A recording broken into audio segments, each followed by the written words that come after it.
subscribe. And your daughter won't be hurt. So on New Year's, I was trying to think of a good story that had a countdown in it. And I thought of this one where a guy saves a little girl. It's called Nick of Time.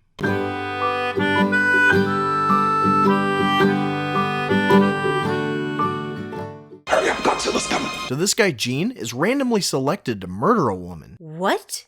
Yeah, he's at a train station with his daughter, and some people are like, that guy. We should kidnap that guy's kid and get him to shoot someone for us.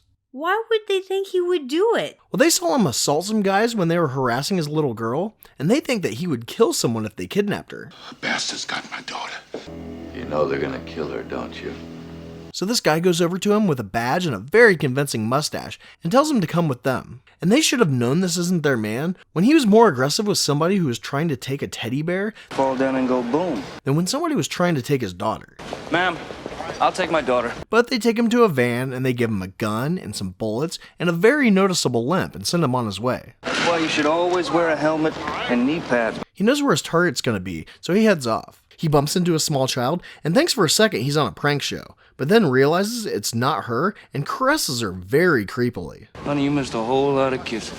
He gets into a cab and heads to the hotel on the itinerary, but the mustache hits the cab with his van when he thinks he's telling the driver what's going on. For some reason, the cabbie could care less that someone hit him, instead of being worried about losing his license or his job if he shows up to the depot with a damaged car and no insurance from the mustache. You got a complaint? He tries to pass a note to the driver, but he thinks he's trying to give him his number and throws it away. Normally I'd go for that sort of thing, but now I'm in a committed relationship. He finally takes a look in the envelope and sees that he's there to kill the governor. How does he know what the governor looks like? Well, there's plenty of photos of her. It's the woman in the picture. He asks a bellhop for directions, but I'm not sure why he just didn't ask the mustache, since he's following him around like he's his shadow. You got spunk. He sees her getting on an elevator and very calmly gets on. He tries to tell her what's happening, but the mustache gets on the next floor. He yells at Gene for not shooting her Right in front of you! and points out the van to reiterate the point that they have his daughter. They can just see the van from the elevator? Yeah, the lady cop just drives it around to be seen from different vantage points whenever he needs a reminder that his daughter's in danger. What's your point? He goes to the bathroom and sees a phone. He walks over to it, but the mustache rips the cord off the wall and then looks at him like, "Quit trying to not kill the governor." He stops to get a shoe shine and tells the guy what's going on. Remember the van. Look, man, don't give me a crazy rap. I'm not a bartender. I don't want to hear it. He tells the mustache that he's going for a drink, but runs across the street and tries to save Len. The lady cop shoves what she says is a gun through the very thin seat, and he gives up.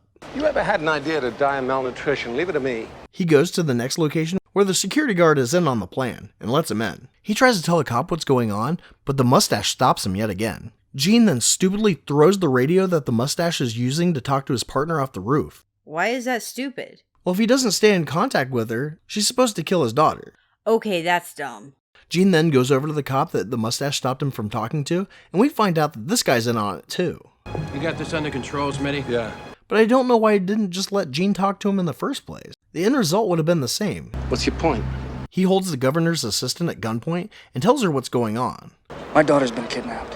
They said they're gonna kill her if I don't kill the governor. And they sneak off to go talk to her husband. And while they're filling the husband in, the mustache shows up and kills the assistant. And we find out that her husband and his friend made the plan. I don't think we should go through with this. I'm afraid it's too late for that now. He once again shows Gene the van, but this time they get Len to scream in the radio. Daddy! Help me, Daddy! I was acting. And her acting makes him throw up, and he goes to get another shoe shine. The shine man pretends to be deaf, and they talk to his daughter again. I want to go now. Huey now knows that he's really in trouble and wants to help. Do me a favor. Get your white ass out of my chair. Big Tip doesn't give you the right to crap in my ear. He meets him in the bathroom and changes his clothes with the bellhop. Their plan is to make it look like he's pooping, but really, he's running through the hotel with a maid to talk to the governor. And Huey orchestrated all of this in the time it took him to order a Jack and Coke.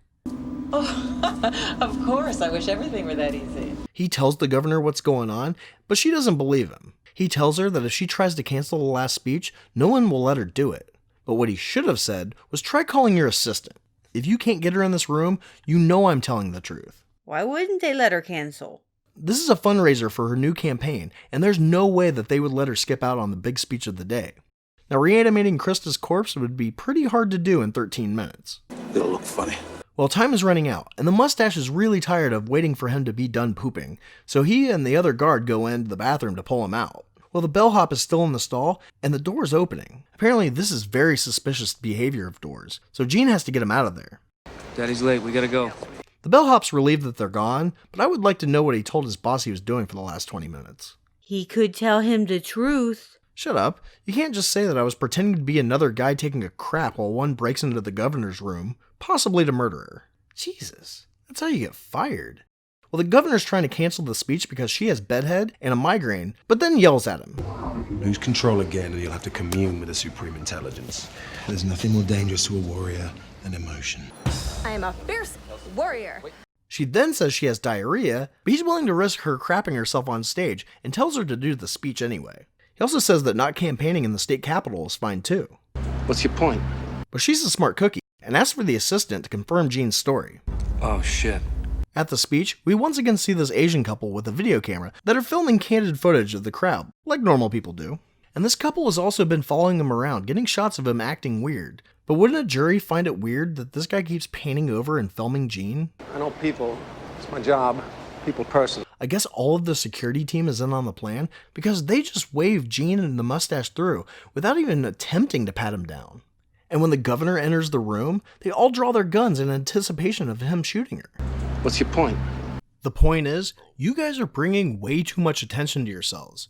I mean, you pick some guy randomly out of a train station who just knocked over some people that security is chasing, and then, as you're carrying this little girl, you steal a coloring book and shove her into a van. You're openly waving a gun in a glass elevator. You're constantly following this guy around, and at least 3 hotel employees can place you guys together. You guys have way too many people on your security team. If one of them slips, just for a second, I mean, they may be cool with you killing the governor, but you're also going to end up killing this guy, and when they find out that you kidnapped his daughter too, that's a lot of people that might just go ahead and tell the truth.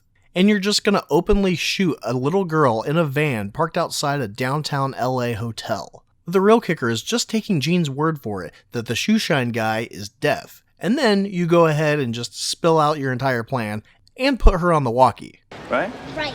It would have been a lot easier just to use the sniper when she was doing the rooftop speech. This was supposed to be clean and simple, remember? A high-powered rifle and it's over. But no, you gotta get creative.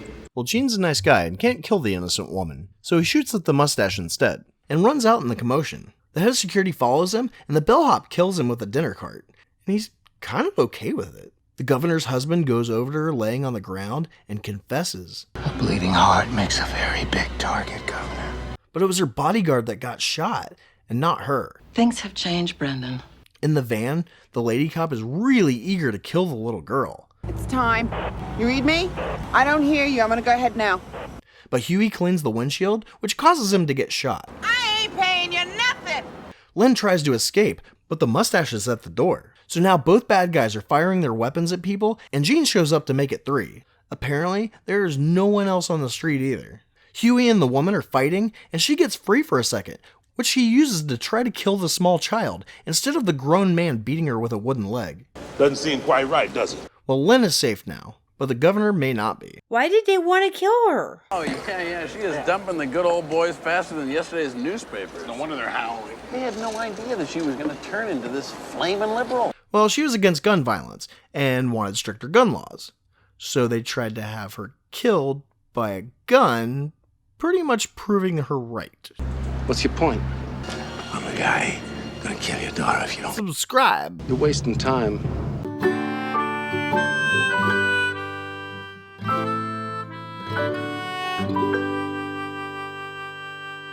What have you done to me? I'll be back soon. Okay?